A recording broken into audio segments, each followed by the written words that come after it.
Welcome back to Welsh Miniature Board Game, and today I'm going to show you how to make a crew or a gang for Last Days at Zombie Apocalypse by Ash Barker and published under Osprey Games. That's a really good game. I'm going to be going through a solo campaign in the following weeks, so I hope you'll stick with me and see how well I do. So the first thing you need to do is either photocopy or download a crew list. So a blank sheet so that you can fill out who your crew are going to be. So next, you have to decide between three types of leaders. And the leaders are going to change how your crew sort of fit into the world. Are they selfless, selfish, or are they trained? So selfless, that is the word. Crews are the goodies, the guys who, will put themselves out there to do good, even if it means their own harm.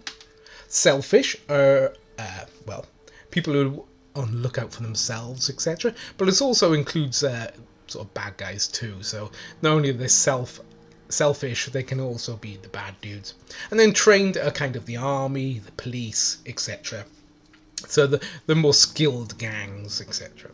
So I'm going for selfless, and this is my leader, so it's Pastor Jones, because they are going to be the St. Jude's congregation, people who were trapped in the church when this thing happened.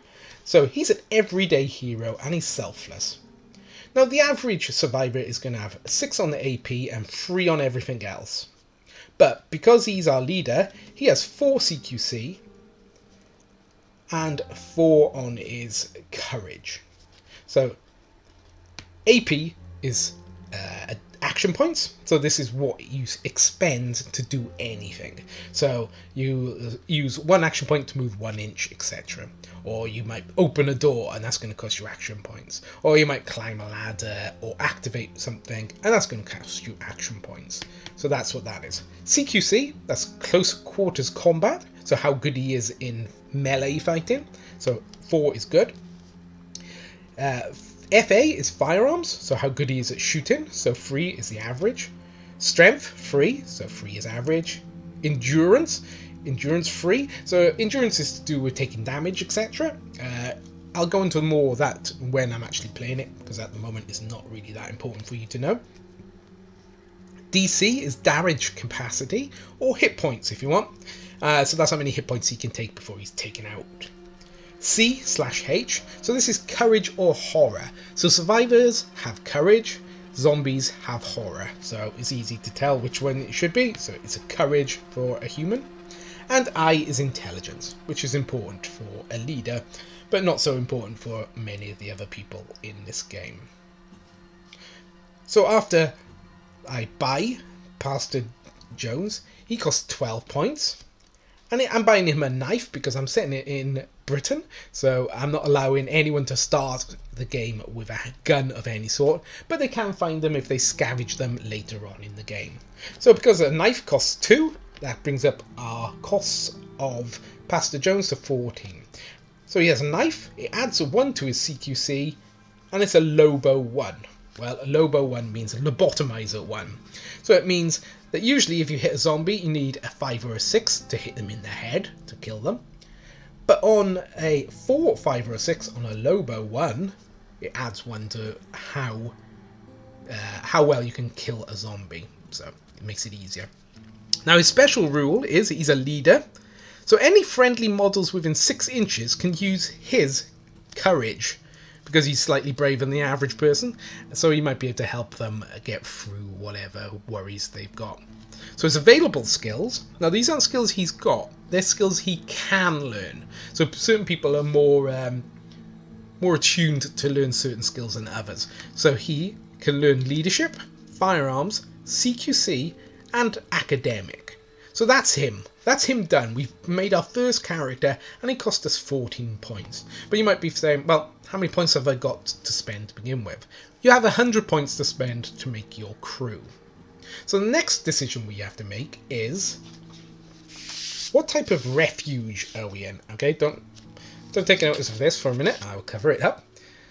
Okay, so our refuge, we're going to be in a church, because these are St. Jude's congregation. Obviously, church sounds good. Now, the church comes with a max amount of people that can be in it of 8, which seems a bit stingy to me, but hey-ho. And it has empty spaces of 2. Oops, let me move it up a bit so you can see. Empty spaces of 2, which means that I can build 2 improvements to my building. It comes with a solid structure and a watchtower. Now, these have got in-game mechanics, but I don't really need to explain them here and now. Just know that they do stuff later on. But for now, that's all you need to know. So we're going to go on to making our crew. So we need to hire more people. Now, there are some rules to hiring. You can hire as many of the same keyword as yourself as you want, up to like the number of people that can fit in your refuge. So I could have 8 members, all selfless, and it wouldn't be a problem. Now, I can have neutral characters join me, and I can have up to 50% of my crew being made up of neutral characters. So half my group can be neutral characters. Now, there are other keywords, as I was saying: selfless or trained. Now, selfless or trained, I can only have 25% of my crew made up of selfless or trained, because it's an opposite keyword to my own selfless. So that means that I can have 1 of them for 3 of mine. So I have 3 selfless, I can have 1 trained or selfish. 25%. Okay, so with that out of the way, my next person that I'm going to hire is Trent, the firefighter.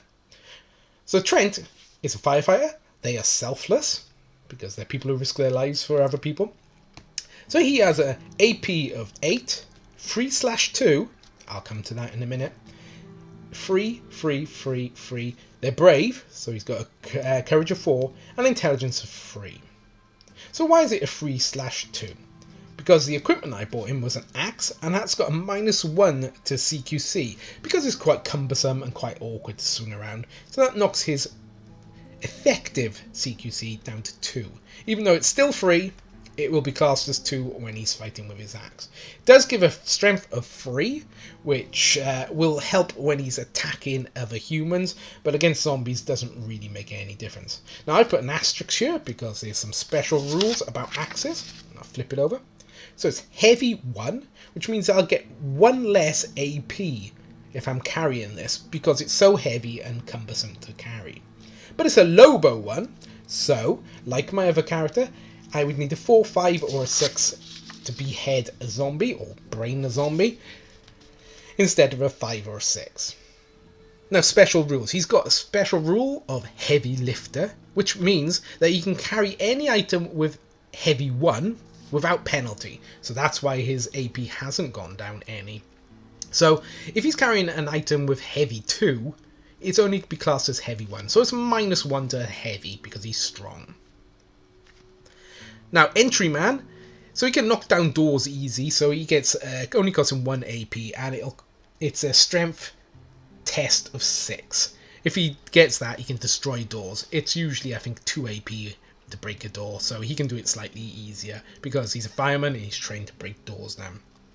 Now, available skills, he's got CQC and athletic, so those are the skills that he has a natural affinity for, and that's cost him 14 to make Trent. Next we have Romy. Now, Romy is a good Samaritan, and that's another selfless character, so I still haven't got any characters outside of my keyword class at the moment, so we're nice and clear there. Now, Good Samaritans are a general character, you could say, of the selfless class, because the neutral average survivor would have 6 and all 3s, and this is the same for the Good Samaritan. What they do have slightly different is a special rule, but we'll come to that in a minute. So I'm arming it Romy with a club, which gives nothing to CQC, but +1 to strength when I do attack another survivor. It won't count to anything when I'm attacking a zombie. So her special rule is inspirational presence. So a friendly model within 6 inches gains +1 to their courage rolls, because she's such a good presence to have around. that they all want to protect her or do well because of her. So they get a little boost to their courage. They're not likely to run away or get so scared. Now, available skills is CQC and academic, which are skills that she can learn in the future. So that is Romy. So we have another selfless character in the form of Tracy. Now, Tracy is a rescue worker and she's selfless. So she's got AP of 6, CQC of 3, free. So as you can see, again, very much a normal stat line, but she's got some special rules also.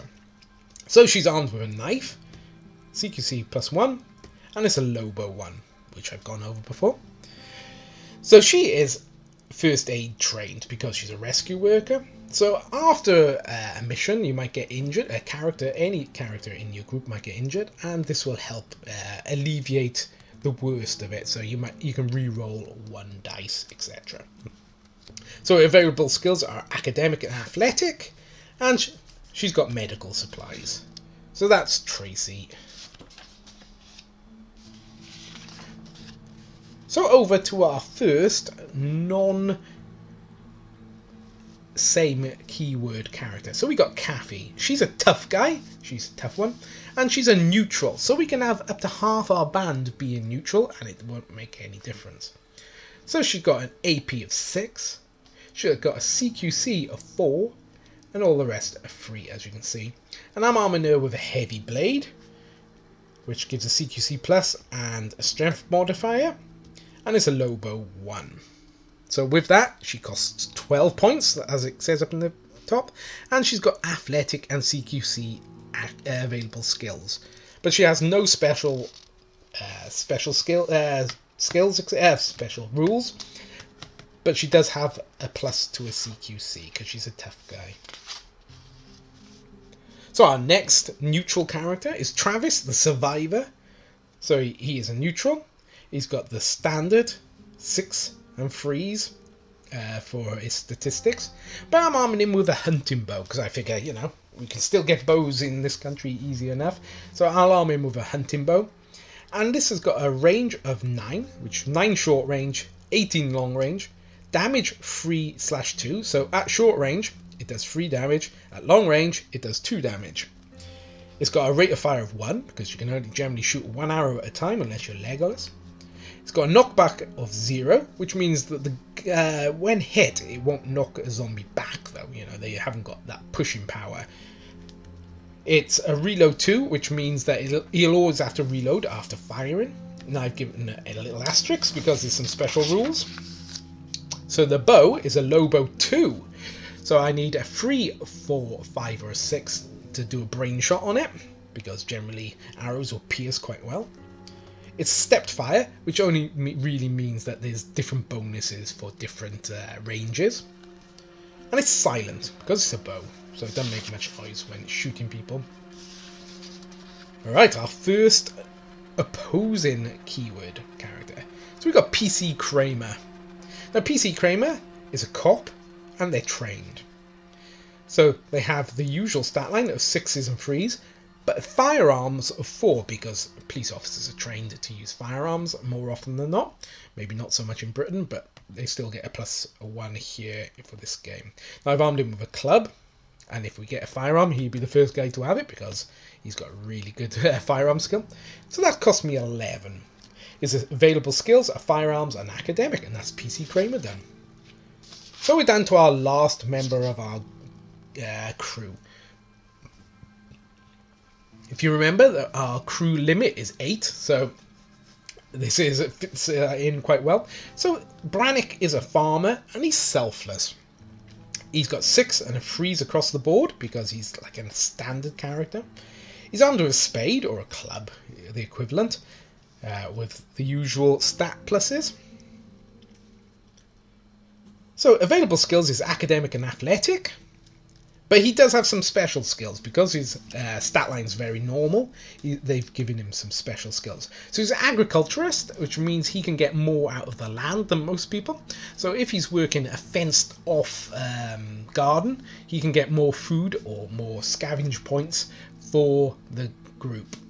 He's a heavy lifter, as the fireman was, so he negates one of any heavy items he is carrying, which is quite a useful thing. So if we go back to our roster sheet here, we can see now that this is our group, and it adds up to 98, so I have 2 points left over in scavenge points. I can keep that, that's fine. You can keep as many as you want in your scavenge points. So if you only wanted to make a group with, say, 50 points, you'd have 50 scavenge points left over at the end of it. But, you know, you really want to get as close to the 100 as you can. So I filled up my refuge. I got 2 empty spaces to build extras, but basically I am done.